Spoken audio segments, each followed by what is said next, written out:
I am Joe Naab from Vocal Nebula, and I very much wish I could take this video and put it in a time machine and send it back 25 years to my younger self, because it would have saved me so much time and money and headache when I began to learn to sing. And I spent 3 years studying from the wrong type of coach. There are two types of voice coaches, and beginners especially need a type that a lot of people don't know about.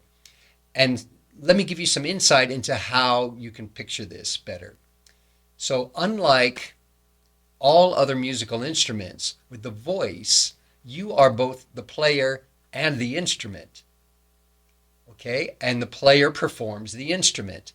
And unlike other musical instruments, the voice, the musical instrument of the voice, is organic. It's shape-shifting. It has dozens of moving parts, any or all of which can fall into disrepair. So now you see that there's two types of coaching. One isn't better than the other, one isn't bad, but one will be more appropriate to you than the other, or you can study from both at the same time. Okay, so the player performs the instrument, and that player will need performance coaching. But the instrument falls into disrepair, and that's not understood so well, but that is rehabilitation. That is vocal exercises, breathing exercises, that actually fix the instrument. And that's where most of your improvement is going to come from, especially early on if you have a lot of vocal problems that need to be solved. And your performance improves so fast, so much faster than taking performance lessons. That's what's interesting. So what also adds to the confusion is even though coaches will argue there is consistent naming of the coaches, there isn't. So most of them will call themselves a voice coach, a vocal coach, a singing coach, a voice teacher, but it's really interchangeable. You can't know which one, because they don't say I'm a singing performance coach, because that is 90 to 95% of all voice coaches are performance coaches. Most of them do not sing. They might enjoy singing, but they're not training all the time. Like I'm training all the time to improve my singing.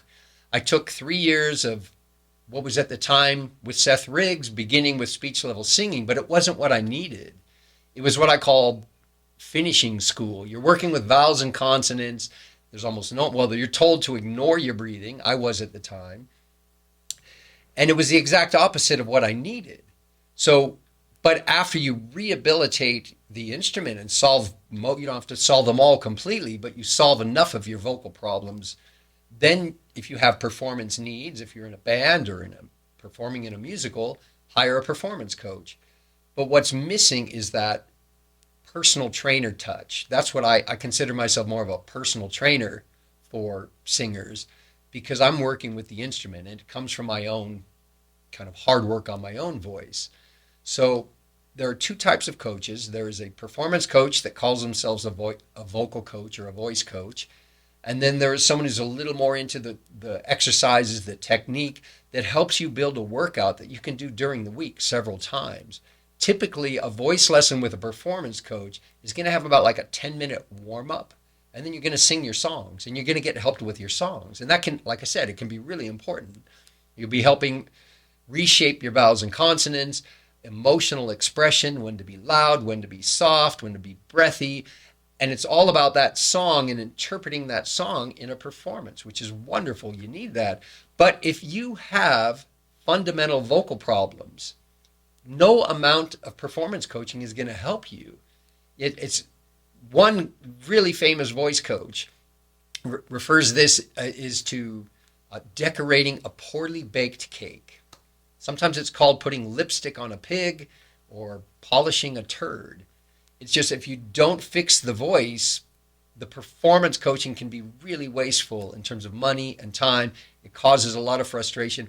I just gave up after 3 years. I didn't give up singing. I sang for 25 years at home. I love it. It wasn't until I reached my 50s that I began studying again. And even that began with performance training until I really made sense of what's happening. But at least now there's the internet, this thing called the internet. There wasn't when I was younger. So in any case, there's two types of voice coaches: performance coaches, and then more like technique, personal trainer type coaches.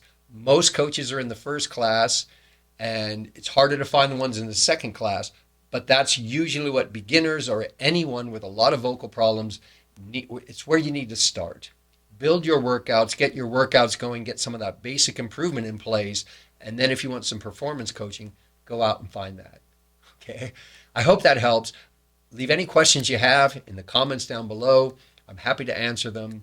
And otherwise, have a great day.